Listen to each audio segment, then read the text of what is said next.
Okay, welcome back to the Modern Revolution. My name's Pete Deely. I'm glad that you joined me again. The divine smiles on me. It seems like every week brings me somebody new and interesting to talk to. This week's no exception. Uh, I'm really excited for this conversation, and it's both, I think, going to be interesting and inspiring and informative. So I hope that you find it such as well. We don't introduce our guests, as you know, so we don't tell you why you should listen to them. And instead, we invite you just to listen closely. And if you want to learn more about what they have to say and teach, we'll tell you how to do that along the way. And so today, Mr. Brian Fleming, thank you for spending time with me. Hey, thanks for having me. We like to start with this notion of what problem you're trying to solve in the world. So, can I ask you, how are you using your energies out there in the world to bring about good stuff? Yeah, I show trauma survivors how to share their stories as public speakers and how to get paid to do it. Okay, I, yeah, I'm a professional speaker myself. right? I became a professional speaker after getting injured by a suicide bomber in Kandahar, Oh my God. Afghanistan, back in 2006. And just over the years, as I've been doing it as a full time living, I've had a lot of people ask me, "How do I get into that?" Or "I want to share my story, but what's the first step? Do I need to write a book first?" And for the love of God, don't think you have to write a book first. Okay, okay, You don't know what to write about if you're not speaking or talking to people. So uh, right, there's all these questions about how do I launch? And there's this internet full of just information overload. Some of it's garbage, some of it's good. right, And so I thought, everyone's always asking me, how how how do I use my story? So I thought, well, I can show you how to use your story. And I've mentored a lot of people over the years, and right. I've just showed them how to take what they do and how to present it in a way that's in demand and make it in a way so it's positioned in a way that's appealing so that Mhm. people want to book them to speak, and then how to deliver it properly. Well, your story is probably, critical to your, public speaking. So I don't want to impose on having you tell a lot of your story, but we kind of breeze through the notion that you were nearly killed. And I've told the uh story a lot, so I I if you wanna back up and get deeper in, please. I tell it for a living. There's no question you can't ask. well, I just think it's useful to start with some of the context that this is the beginning because having been through something so dramatic and something so traumatic, some people might say, well, to relive something so awful would be injurious to the person, that it wouldn't be healing per se, because you would be taking some awful experience and then taking it along with you. And even in some cases, Yeah, so someone, no, I'll say not everybody's ready to. yeah, right, right, Some everyone's at a different phase if they've been through something traumatic. Some sure, people are very fresh with it, and it would not be right for them. They would right, not want it. But there yeah. are others who, they've experienced a certain level of healing, and their next thing is they want to be able to share it with people in some way and use it to either start a cause or prevent it from happening to somebody else, Yes, or right. to honor somebody that maybe was involved, or for a number of things.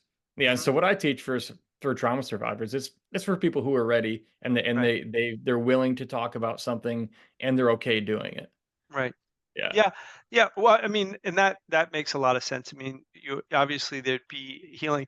So can we just like put because it's such a dramatic thing that's happened to you, can we just touch on that for a second and then we'll move on to, the work you're doing. I don't want to dwell on it, but I do think it's important for people to recognize that no matter what happens to you, there's a roadmap that leads to healing, that leads to service, I think, ultimately, because, in spite of it being, or not in spite of it, but alongside of it being your profession, you're also in the healing professions, I think, at least in my interpretation of kind of what your public speaking does for people. But could we just talk about the scale of what happened so people recognize how sure. what you've been through? Yeah, they say what doesn't kill you makes you stronger. I always say what doesn't kill you hurts a lot, and Yes. that was my experience. I was a team leader in an army infantry platoon in Afghanistan back in 2006. I was inside of two vehicles that were blown up. The first by a roadside bomb. I walked away physically from that first one, but I'd still had head trauma that I was unaware of. Sure. And then a few months later, that first one was April 18th of 2006. A few months later, on July 24th of 2006, a suicide bomber in Kandahar decided to drive his minivan into my door of my Humvee and explode. And he blew himself and his vehicle into about a billion pieces. Mm, I woke up on the side of the road, burned and bloody, had no idea where I was. I'm happy to to report he's the only one who died. And so I say wow. that because, well, that was his choice. He went out there to do it, Yeah. and mission sort of accomplished. I mean, you died, suicide mission, but Right. well, you didn't take us with you. Yeah. But so yeah, that's what happened there. I was burned second and third degree. Third degree on both my hands, second degree on my face and neck, which have now healed, thankfully. Right. And I spent 14 months at Brooke Army Medical Center in San Antonio, Texas. Burn treatment, reconstructive surgery, treatment therapies for head traumas, and yeah, at 22 years old, I had to learn how to put my life back together from nothing. Right. Yeah. So that's such a young person. And such a huge thing's happened to you in the arc of your healing. When you talk about people can't begin to take that experience and make it helpful and useful for other people until they've integrated into their own thinking and all that, some period of time. What was that length of time for you? I mean, you were 22 when this happens. You got 14 months of, Yeah, physical healing. How long did it take? well, I kinda got thrown into something, I say. I was Okay. injured in late July of '06, and Uh-huh. about 6 months later, what was it, I think it was March, 6, 7 months later, it was March of '07, and the guy who trained me, who became my mentor, one of my best friends in the world, Dave Reaver, he said, "Hey, come to Kansas with me to this rally I'm doing at this Hmm. high school, patriotic rally." Nice. And I showed up. Well, I didn't know he was gonna put me on stage. He pulled me up on stage. I had I had burn bandages, like compression garments still on my hands, Sure. and, my face was still kinda pink from the burns. Yeah. And he said, "Hey, Brian." He looked right down at me in the front row. And what I didn't know is that 3,000 people had filled in the auditorium behind me Oh my because he goodness. kinda started talking, and I was talking to somebody. I got up there, he handed me the mic and said, "Brian, take 2 minutes and tell them about yourself." And it's like, that's like a fastball to the face from 5 feet away. Yeah. Did you get the people say, "Did you get butterflies?" Like, no, there wasn't time. You just Yeah. Yeah. roll. If you get thrown out of a truck doing 60, you don't try to run, you just roll with it, you know? Right. Right. It Yeah. was kinda like that. And so, I basically said, "Hey, I'm Brian, I got blown up, I guess I'm still here for a reason. Go for it." I don't know, it was probably the most non-motivational speech ever, Right. um, but my life completely changed when I stepped off the stage, and That's interesting. yeah, Okay. here's what happened. I got off stage, and this lady who was about my age, mid-20s at the time, she came up to me and she said, "Didn't even tell me her name," just walks right up to me and goes, "Hey, Brian, when I was a kid, I was abused, I was molested and raped and all this stuff." And Mm, she starts going into this, and I'm like, "Oh my gosh, like I'm so sorry, like that's terrible." She's telling me her boyfriend was abusive and he broke up with her, and she said, "2 weeks ago I tried to kill myself, but I failed." whoa. Yeah, like she just walked up. I don't even know her name to this day. Yeah. She walked up to me, just tells me this, and I'm like, "Oh my gosh, like I'm so sorry." Yeah. And she goes, she said this at the end though. She said, "But if you can survive all that and get through it," she said, "I think I can get through this." And that right there was a 1-degree shift, a turning point in Okay. the story of my life Right. that I did not expect. And what happened there, for about 10 or 12 years, I didn't know what happened. I told Dave that night at the hotel, "I don't know what just happened tonight. Something in me changed. I Mm, need to do this. I have to keep doing this because somebody else is not gonna go home tonight and put a gun in their mouth or drink a bottle of pills." Now, I didn't even have any advice for her. It was just, I'm sorry, it was like she just saw someone else who went through something bad and survived, and she thought, maybe I can too." And for years, it was like people would ask me, like, "What's that one thing? How yeah. can you talk about this and you can joke about it and not be affected?" Everybody handles trauma different. Sure. I tend to handle it with comedy and sarcasm, and Uh-huh. so I make fun of stuff. I make fun of my stuff, and they would ask, like, "What's that one thing?" And I didn't know. In Hmm. 10,000 words, I didn't know how to explain it. But then I read a book by Viktor Frankl called Man's Search for Meaning. Yeah. And he says in one sentence in that book that I could not figure out how to say in 10,000 words over 10 years. And it was this. This is what happened inside me. I didn't know it. I didn't know how to communicate it, but it happened. And if anyone doesn't know, Viktor Frankl was a Holocaust survivor. Right. Whole family killed. He was in like 3 or 4 concentration camps. Right. The Nazis survived it. He said, when it comes to suffering, he says in some ways, suffering ceases to be suffering at the moment it finds a meaning. In some ways, suffering ceases to be suffering at the moment it finds a meaning. That's interesting. And when I met that lady and she said, I'm not going to kill myself tonight. I think I can keep going. Yeah. Suddenly, all this pain I had been through, it had a sort of meaning to it. Like Yeah. maybe I could try to find other people like her and maybe they won't hurt themselves or kill themselves, or maybe they'll take their next step forward. Right. I suddenly had like a new mission that was sort of Yeah. growing in me suddenly. Yeah, Yeah. Yeah. I mean, I that's never meant to do it. yeah, that's extraordinary. And as you were talking prior to mentioning Viktor Frankl, that's who I had in my head. Another quote from that book is that you there are no circumstances under which you can't choose your own attitude towards the circumstance, right? And so here's somebody Yeah. in the most extreme circumstances imaginable in many ways, and still retains these perspectives of optimism and hope and all the rest of it. I mean, I'm curious. What do you think is going on in these moments of your honesty, describing this these things that happen to you that open somebody's experience to somehow or other not tell you their name, describe something that's incredibly intimate and personal, Mhm. and seemingly without fear. I mean, it seems like this person just walked up and said something that many people would have been hesitant to say to anybody There under any circumstances. there can be safety in strangers because you'll Yeah. never see them again. Yeah, yeah, that's true, isn't it? Like, Yeah. it's like, they're not gonna tell my mom, what I said. Yeah, yeah, right. But I mean, honestly, it's funny, but I think that's a part of it, but also, uh, to answer your question, to me, pain is a language that transcends every barrier that Mm, separates us, that's from interesting. language to culture to race, skin color, sexuality, whatever. Everybody speaks the language of pain. Mm, And it doesn't matter who we see making it and surviving something, we get inspired by that because no matter how great that person is or extraordinary, they're just like us. We're mhm, all human. And there's something about us and how we're wired for some reason that we we share energy. And I don't want to get too woo woo or too spiritual, no matter where anyone is. My best understanding of this is we live in a physical universe with that's run by energy.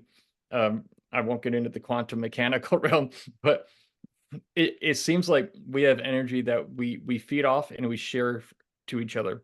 Sometimes you need more energy, and I pass by and you get inspired, or right. I'm suffering and you pass by, or you say something that just connects, and I never tell anybody, but I'm like, oh, that made my day like 1% better today because you said something, or what Right. you said led me to think something that helps me with where I'm at. It's like an exchange. We sort of feed off and exchange energy with each other, it seems. Mhm. And I think that's one big reason that we inspire each other. And when I first met my mentor, he was cracking jokes about getting his face burned off in Vietnam to me and 30 other guys at the medical center who'd been blown up, shot up, missing eyes, arms, limbs, burned beyond recognition. Right. And he's just telling these awesome jokes, these self-deprecating jokes, about his injury in Vietnam, Yeah. and we were there just laughing whatever, at whatever he was saying. And what happened that day though is I didn't consciously know it, but I was looking at a man who had been exactly where I was. Mhm. In fact, he was hospitalized at that exact same hospital, but in 1969. Wow. And but he didn't stay there. He Right. built a life. He built multiple businesses, very successful. He was married to the same woman for over 50 years. Mm. He married her right before he went to Vietnam. And I saw a man who had been in my shoes, but he didn't stay there. And I Yeah. thought, I don't know his path, but if I can get 10% of his path into my life, I'll do pretty good in life.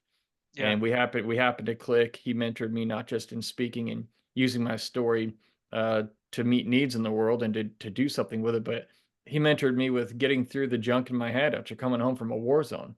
Yeah. Yeah. That's amazing. I mean, I think about um, we we have spent time talking about the echoes of evil, right? They talk about the evil of World War II echoing generations later through people's DNA, and how it changed things in human beings that actually transcended generations. However, I don't think we talk enough about the power of affection and love to have the same level of potency out there in the world. And for me, a lot of that, um, how that comes out practically is in the form of language. How we talk to each other is often what I mean, there's a lot being that has been said about tone, inflection, and volume, all the things other than the words being the thing that people hear, and that's actually the bulk of communication. But the words too. I mean, the word it matters. I think, and it's a way in which I think that transfer of energy is obvious in my mind. Do you encourage people around you with the way you communicate them with them or not? I think as you're describing in these talks, things that are so dramatic, it must raise, the well, what could I say that's still safe to such a high level? This person's been through this terrible thing. My thing all of a sudden gets right sized into something else, or you're just like, well, as that lady said, he's been through it, and I've been through it. Or I'm going to continue on. When you made that switch, and you had some, I imagine, length of time in which you were trying to navigate the world differently. How did this grow into your profession? Because I don't know if it occurred to you at that moment, like this is also going to be a job for me, because that's an intimidating idea. I mean, most of us look at Tony Robbins and go, "Well, that's not, for me." Not because might not like to have whatever the ability to inspire so many people and so on and so forth, but they might not see themselves as like if that's their model of what it means to be a public speaker. Not that he's the only one, but just by way of who comes to mind first. How did it flip in your head, like, okay, I'm not only going to help people, but this is also what I'm going to do? Yeah, well, it goes back to that falling out of the truck at 60 and just rolling because after I got out of the army, my mentor Dave, he said, "Well, hey, if you'll move to Colorado, you can work for my company during the week, and I will train you in speaking on the weekends, and I'll put you on some of my stages." Wow. And I thought, okay, so yeah, wow, I know, right? That's Mhm. like Tony Robbins going like, "Hey, like if you'd like me to show you how to like be a speaker, like I'll just take you on the road for and Yeah. I no, my mentor's not as big as Tony Robbins, but if you go into like the faith community, Right. the evangelical circles, and Okay. I'm not particularly affiliated with any in particular, but if you go in some of those circles, people know who this guy is. So, Okay. but it's kind of equivalent to like a Tony Robbins doing that and going, "Hey, I'll just put you on my stage, give you 5-10 minutes every weekend for like a year. Kind of get your feet under you." Yeah. One of the things he said though that I remember is it's so wild now. I remember him telling me, he said, "Brian, every time you get up on stage, you're gonna get better." And I thought, "Oh yeah, get better at speaking, Sure. anything you do a lot, you get good at." Right. But then years later, I don't know when he told me or when the thing clicked in my head. Uh-huh. He didn't just mean I was gonna get better on stage at speaking every time I got on stage. I didn't just get better on stage at speaking every time I did it. I got better in here, in my Interesting. head, in my Yeah. mind, in my heart. I healed a little bit every time I told a little bit of my story. It was like carrying around this big rock. That's like your trauma. Hmm. And every time he got on stage, I was like just chipping away a little piece, chipping away a little piece. And it got lighter and lighter and lighter and lighter and little bit by little over time Hmm. to the point where it wasn't it wasn't a matter of do I want to share my story. It was, oh my gosh, look at all these ways I can do it and not knowing what way to go. And you know, I decided to speak on resilience because that was Yeah. kind of what I knew best. I never planned on that. Right. It was just my life experience. People are like, "Hey, you got, you know, a suicide bomber blew up 3 feet away from you. You spent 14 months at a medical center. You kept your marriage together. You've been happily married over 18 years. You've done well in your career. How did you get through that?" Like, Yeah. and I had to sit down and just be like, "Well, what did I do when I thought this? Well, I kind of thought that way. What did I think about this situation? Well, my perception there was this." And so I started. I had to actually figure out how I got through it because I was getting through it fine, but I didn't know why. Yeah. Because I'm me, Right. you know, Right. so I Right. had to Right. kinda, like, start documenting, like, how yeah. It was a very, great learning experience about myself. The I mean, when you talk about chipping away at it, that's the boulder, piece by piece. What why is that? Like what happened? Like that's what was it about the repetitions that Every time I spoke, I would have people come up to me, and they would tell me how what I said gave them hope, yeah, gave them some sort of strength. I mean, you have people who had, you know, their babies had died, their kids had yeah, died in war, yeah, or you know, they had been abused or abandoned. The worst things that humans go through. Think of it. I've talked to almost all of them. I yeah, can yeah. imagine, But yeah, but they were all like they were just like they. I always say if you've been to level 4 of pain, and there's like, and then you talk to someone on level 9.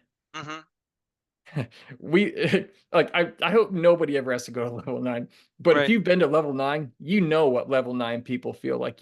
They don't have to say they're a level 9 trauma yeah, person. yeah, You just feel it. That person gets it. Like, right, you know, when you hear, like, the happy motivational quotes, the self-help crap, some of it out there, yeah, like, "Oh, that sounds nice if you haven't never been through anything," yeah, yeah, you know? right, And the rest of us are sitting back there going, "I don't know, man, you know, I had a suicide bomber try to kill me," and this other person's like, "Yeah, man, I had to, like," you know, and it's sure, like this extreme stuff, and, again, I don't wish that on anybody. God, I hope, oh, man, it's the worst because there's so much to go through, but to answer your question, the chipping away, that happened because I think it's because I continually saw so many people consistently going, "Wow, that really helped me. Wow, that really helped me. This is how it helped me. That's how," and suddenly it was like, I almost like, "How could I not do this?" yeah, yeah. Yeah. Well, yeah, it's fascinating. I mean, I think we talk about Viktor Frankl saying, once the suffering has meaning, it ceases in some ways to become suffering. And so that got grooved in, it sounds like time after time. Like you knew that these things that you've been through are helping other people get through what they've got through. So as you've gone and been a speaker and now you're teaching people how to use their own story, are you working exclusively with people that have been through trauma as a way to bring their go through similar experiences, help people find a little relief from their pain, and then also help that speaker kind of chip away at the rocks they're carrying? Yeah, I mean, people who I work with, they're generally trauma survivors or people with very unique life stories. I mean, if the fit was right, I wouldn't really, you know, not work with somebody. Hey, you haven't been through bad enough trauma, like Yeah, nothing yeah, like right, that. right, right. But my primary target market with that are trauma survivors and people with very unique life stories. It's basically people like me 15 years ago.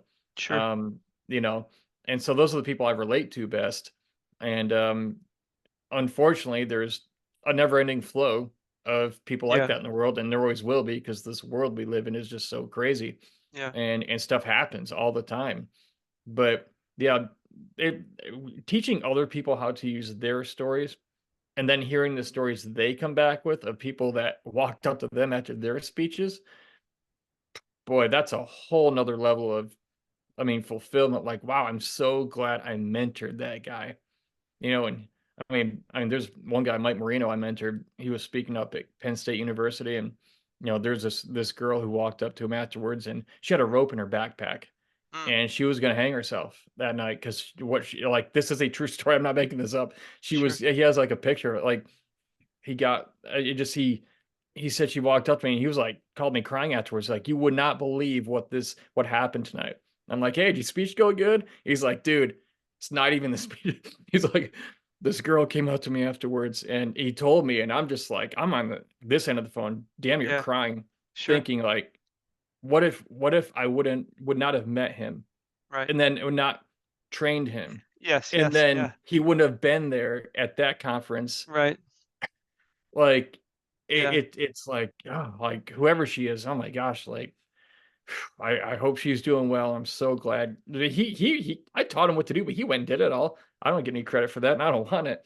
But I see those little links, and it makes it a lot more difficult for me to look at my own traumas and what I went through and go, "Yeah, I'm dealing with it," or "Why did it happen?" Yeah. That's the biggest thing, I mean, I get headaches sometimes, and there's other effects, but it's not that existential angst of, "What the hell am I? Why am I here? And why did it happen?" And I Right. just suffer until I die with it. Right. Not at all. Yeah. And that comes through helping people, though. I don't have Sure. time to think about myself. I get the therapy, I get the help I need, but Right. I don't spend time really dwelling on myself. Yeah. Yeah, I mean, I think that's the cure for a lot of things. I mean, the obsessive nature of particularly depression, where you're turned inward so much that um, you get trapped, I think, in a certain way, and often I think turning outward, where you're connecting. In Did you ever have anybody come to you who didn't want to do this, but still came to you in some way, shape, or form, and that you had to convince, like, you know what, you need to push through your doubt, that your story would help? No. No, everybody came No. to you knowing, like, hey, my story, will help That people. I have a story to tell. How do I Right. do it? Yeah, Yeah. I'm not gonna waste my time on someone who's not serious, but Sure. also I don't want someone to do something that could re-traumatize them in Yeah. many Yeah. miniature ways Yeah. Right. if they're not ready. Yeah. Yeah. I'm not here to convince anybody. I don't have to, No. and Right. Right. Right. I wouldn't want to. Yeah, Yeah. No, I mean, that makes perfect sense. I guess I was thinking there's some stories when you hear them, they're so unbelievable. They're so, like, they feel like fiction, and yet they're true. And like Viktor Frankl for me is one of those people. Like, how did he come through what he came through? I mean, and then to go and have the presence of mind to create something in the form of a book that on will live on forever, and it will speak to people, no matter who they are, where they and are, and all that. he lost all of his notes for what became his signature logotherapy. It was Oh, taken from him. yeah, All of that stuff lived up here in his head the yeah, whole time he was in the prison camps. And then he came out, and then can you imagine trying to separate yourself from your experience and look at it through like a third person lens in I order mean, to observe it and look at it objectively and analyze? I mean, the brilliance that this guy had in his head, I think is yeah, just unfathomable. yeah, I agree. I mean, I think that's hard to do in any circumstance. It's hard to get some objectivity about yourself because you're Yeah. the hero of your own story and everything's rational from your perspective, all those types of things. However, I also think that when you have the world validating how difficult, nobody took a look at the concentration camps and would say, ah, come on. Like, how bad could it have been? Everybody knew that this was, among human experiences, as extreme as it gets. And Yeah. so to be able to pull yourself back and say, yes, but, like, okay, but I don't have to allow this to be the defining thing that then pushes me into that. Well, I mean, there's maybe people listening who have a story to tell, might want to come and find you and, work with you. What can you tell us a little bit about that? How can someone come and perhaps seek your guidance? Yeah. I mean, if you want to see what I've been doing for the past 16 years, you can go to blownupguy.com because Okay. I'm a guy, I got blownupguy.com. Really easy to remember. That's my speaking website. So people who book me to speak, if you want to book me to speak, that's where you can do it. But what I'm doing now at useyourstory.com is again, I'm showing trauma survivors how to share their stories, people just like me, Hmm. through speaking and showing them how they can get paid for it. And again, if you go to useyourstory.com, You can download that free Share Your Story roadmap. I just show you on a one-page PDF, step by step, exactly how to share your story, how to craft your story in a way where it's appealing to people that want to book you, and how to make your first $500 speaking. And Yeah, I don't want that $500 thing, that money thing, to sound like some sort of marketing gimmick. That I'm very careful with that. Here's the truth. Something else my mentor told me at the beginning. He goes, Brian, obviously money's not the most important thing in the world, but money is the grease on the machine that makes everything possible. You got no sure. money, can't get paid for it, your message will go nowhere. It'll die with you. Mhm. He said, so, and there's money out there that people want to give. There's ways to get it, to speak, and to go out and anywhere from few $100s to several thousands to millions. It all just depends on what you choose to do with it. So when I put that together, that free resource, the Share Your Story Roadmap, it shows people how to frame their story in a structure, very simple, like 7 very simple steps, how to structure it in a way where your story gets transformed into something of value that people will want. And then it shows you how to start uh, getting money attached to it, how to start making money doing it. Because again, if you can't do them, and a lot of people say, "Oh, I'm not in it for the money." I get it. I wasn't either, but you know, I can tell my kids, I'm not in my work for the money, but if they don't have a house to live in or food to eat, they Yeah, don't care. Like, it's yeah, like, how noble am I that I'm doing this for free? Like, I mean, and you know what? If you've been through something tragic and somebody wants you to come talk about it in front of 5,000 people or 300 people or 30 people, they better give you something for it, or it's something in exchange, because that's not an easy thing to do for most people. But the thing that makes the difference is that when I train people, when they show up to their talks, they know they're showing up not to just talk about themselves.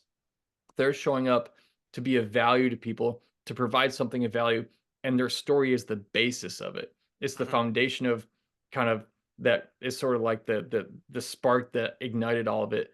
And so yeah, if they go to useyourstory.com, just get that free share your story roadmap. If you've ever wanted to share your story in any capacity, that will get you started fast. Yeah, I love that. Well, Brian, thank you. I mean, this is I think that the road to healing where you're sharing your story both as a way to help others and help yourself is a perfect, we talk about vicious cycles, but there are virtuous cycles too.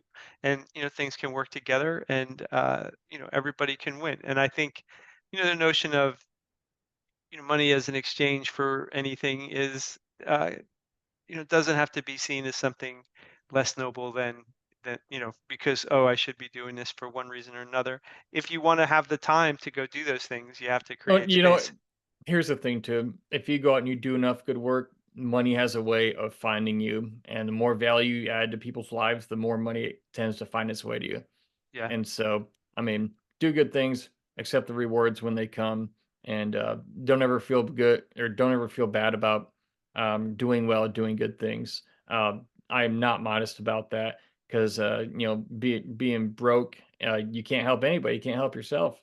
it's the truth. I don't think you should make just enough for you and yours, and you can't help your neighbor next door. That's right. Um, why do that? Why not have extras and reserves there when somebody goes through a hard time? Boy, I'm glad I had like a really good month, and those 4 or 5 gigs I had this month, I can help my friend or my neighbor who just got laid off or something, or Sure. you can help people. You have Yeah. options, For and anybody who's ever needed help, thank God there have been yeah, people who have been able to give help, right?